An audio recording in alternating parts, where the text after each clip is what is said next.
घड़ी कीमती नहीं थी, पर किसान उससे भावनात्मक रूप से जुड़ा हुआ था और किसी भी तरह उसे वापस पाना चाहता था।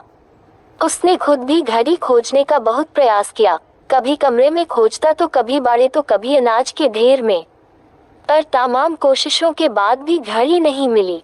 उसने निश्चय किया कि वो इस काम में बच्चों की मदद लेगा और उसने आवाज लगाई, सुनो बच्चों, तुम में से जो कोई भी मेरी खोई घड़ी खोज देगा उसे मैं 100 रुपये इनाम में दूंगा। फिर क्या था, सभी बच्चे जोर शोर दे इस काम में लगा गए। वे हर जगह की खाक छानने लगे, ऊपर नीचे, बाहर, आंगन में, हर जगह। पर घंटों बीत जाने पर भी घड़ी नहीं मिली।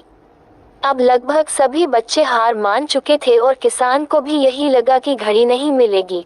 तभी एक लड़का उसके पास आया और बोला, काका मुझे एक मौका और दीजिए, पर इस बार मैं ये काम अकेले ही करना चाहूंगा। किसान का क्या जा रहा था, उसे तो घड़ी चाहिए थी। उसने तुरंत हाँ कर दी। लड़का एक एक करके घर के कमरों में जाने लगा और जब वह किसान के शयन कक्ष से निकला तो घड़ी उसके हाथ में थी।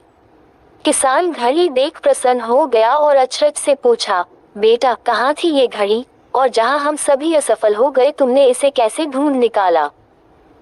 लड़का बोला, काका मैंने कुछ नहीं किया, बस मैं कमरे में गया और चुपचाप बैठ गया और घड़ी की आवाज पर ध्यान केंद्रित करने लगा।